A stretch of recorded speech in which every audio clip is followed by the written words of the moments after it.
Assalamualaikum warahmatullahi wabarakatuh. Shalom, Om Swastiastu, Namo Buddhaya, salam kebajikan, Rahayu, Rahayu, Rahayu. Halo teman-teman, perkenalkan nama saya Alvina Mardiani, NIM 2411422046.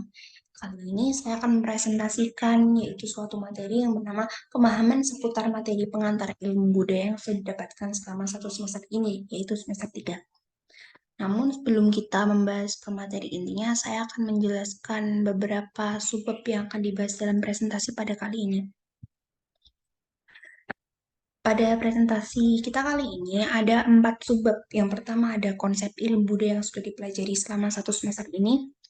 Lalu yang kedua ada hal baru yang didapatkan setelah mempelajari pengantar ilmu budaya. Yang ketiga adalah hal yang menantang untuk dipelajari setelah kita mempelajari mata kuliah pengantar ilmu budaya. Dan yang keempat adalah pendapat pribadi saya mengenai relevansi antara budaya lama bagi kehidupan seni rupa masa kini. Baik, tanpa berlama-lama kita akan langsung ke paparan materi-materi inti pada presentasi pada kali ini. Tapi sebelum menuju ke sub materi yang pertama yaitu konsep tentang ilmu budaya, kita harus tahu nih, apa sih budaya itu? Jadi budaya adalah suatu cara hidup yang terdapat pada sekelompok manusia yang telah berkembang dan diturunkan dari generasi ke generasi dari sesuatu kelompok tersebut. Jadi dapat dipahami atau dapat dikatakan bahwa dari pengertian budaya adalah suatu hal atau suatu kegiatan yang memang sudah dilakukan sejak zaman dahulu yang diawali oleh leluhur atau nenek moyang dari suatu komunitas atau suatu kelompok tertentu. Kebudayaan tercipta karena adanya maksud yang ingin disampaikan melalui kegiatan yang memang sudah ada atau sudah dilakukan sejak zaman dahulu, sejak zaman nenek moyang atau leluhur suatu komunitas tertentu. Lalu setelah itu kita akan langsung ke sub materi pertama, yaitu konsep ilmu budaya yang telah dipelajari.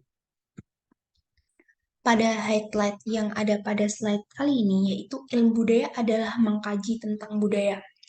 Pengantar ilmu budaya mengkaji persoalan yang berhubungan dengan kebudayaan dan hubungan antara budaya tersebut dengan komunitas masyarakat di dalamnya. Jadi dapat dikatakan bahwa ilmu budaya ini memang digunakan untuk mengkaji atau untuk menganalisa persoalan-persoalan yang ada dalam suatu kebudayaan. Seperti yang kita tahu, kebudayaan tidak muncul dengan tiba-tiba atau dengan sendirinya, karena kebudayaan pasti memiliki cikal bakal atau asal-usul dari kebudayaan itu sendiri.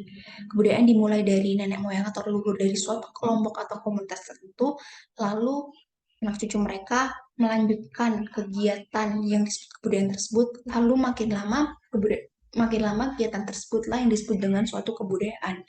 Jadi ilmu budaya memang suatu ilmu yang digunakan untuk mengkaji atau menganalisa suatu kebudayaan, baik itu asal-usul budaya tersebut terbentuk, lalu untuk apa kegiatan yang dinamakan budaya itu bisa ada, maksud tujuannya untuk apa, dan apakah budaya tersebut bisa bertahan seiring dengan berkembangnya zaman.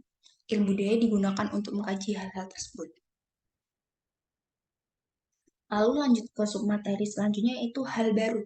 Hal baru yang didapat setelah mempelajari mata kuliah pengantar ilmu budaya itu apa aja sih?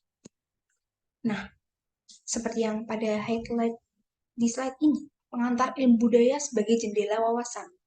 Budaya lahir dari adanya kebiasaan yang terjadi dalam suatu komunitas masyarakat. Jadi menurut saya yang bisa didapatkan setelah mempelajari mata kuliah pengantar ilmu budaya adalah tentang cikal bakal adanya suatu kebudayaan lebih banyak dipengaruhi oleh pola pikir masyarakat atau pola pikir individu yang ada dalam suatu komunitas atau kelompok tersebut. Jadi suatu kelompok atau komunitas tersebut saling bersepakat untuk mengembangkan suatu kebiasaan yang sudah ada sejak zaman leluhur atau nenek moyang mereka berada. Jadi mereka sebagai anak cucu atau penerusnya, mereka melanjutkan kegiatan yang disebut kebudayaan itu yang sudah ada sejak dulu sampai ke zaman masa kini atau masa sekarang. Lalu submateri ketiga adalah hal yang menantang untuk dipelajari setelah mempelajari mata kuliah pengantar ilmu budaya.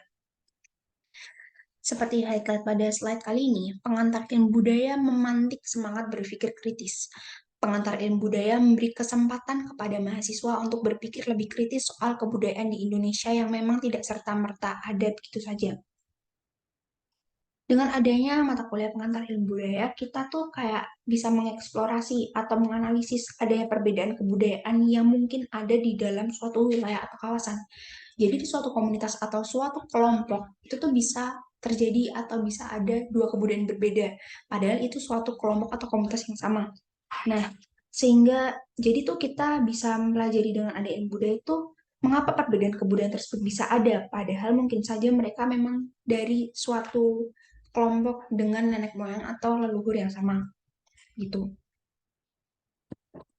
Lalu submateri terakhir yaitu pendapat pribadi tentang relevansi budaya lama bagi seni rupa masa kini.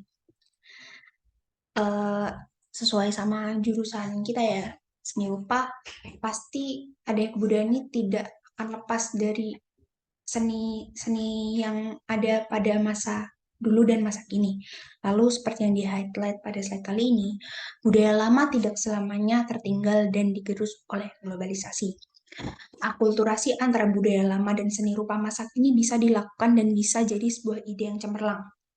Eh, untuk persoalan ini, saya mengambil salah satu contoh yaitu contoh dalam mengerjakan suatu karya seni, yaitu karya seni batik.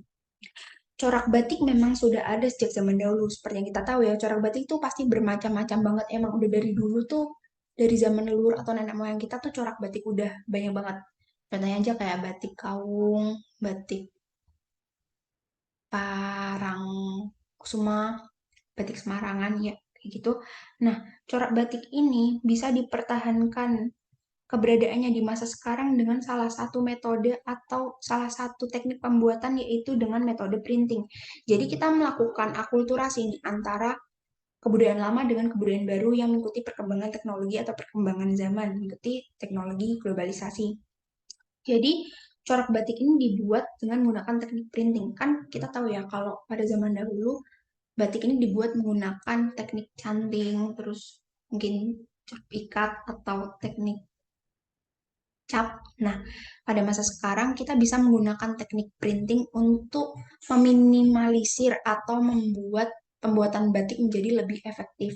Dengan adanya teknik printing ini, kita tuh bisa memproduksi batik lebih banyak dan proporsi antara bentuk batik satu atau bentuk karya batik lainnya tuh sama gitu loh. Jadi hasilnya pasti lebih rapi dan menghemat waktu pengerjaan pula. Apalagi kan kalau misal batiknya digunakan untuk konvensional yang emang banyak banget gitu di apa namanya dipasarkan atau diperjualbelikan atau untuk dijadikan sebagai salah satu alat komersil gitu.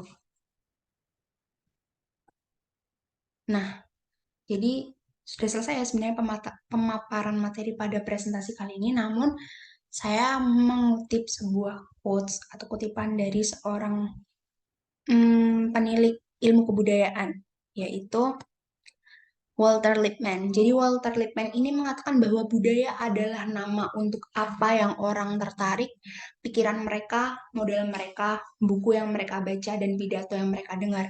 Jadi memang kebudayaan itu adalah suatu pola pikir, suatu kesepakatan yang memang ada pada suatu kelompok atau suatu komunitas tertentu yang dibentuk oleh satu pilar, yaitu nenek moyang atau leluhur mereka. Lalu kegiatan atau kebudayaan tersebut yang memiliki maksud tertentu, mungkin maksud-maksud baik atau maksud yang memang dikhususkan untuk membantu berjalannya kehidupan mereka pada masa itu, lalu dijalankan terus-menerus sampai masa kini. Jadi kebudayaan adalah pola pikir yang dijalankan dari waktu ke waktu oleh suatu kelompok atau komunitas tertentu. Baik, jadi semua materi sudah disampaikan pada presentasi pada kali ini ya. Terima kasih, mohon maaf ada kesalahan. Mohon maaf jika ada kesalahan dalam penyampaian saya pada presentasi kali ini. Sekian, terima kasih. Salam budaya.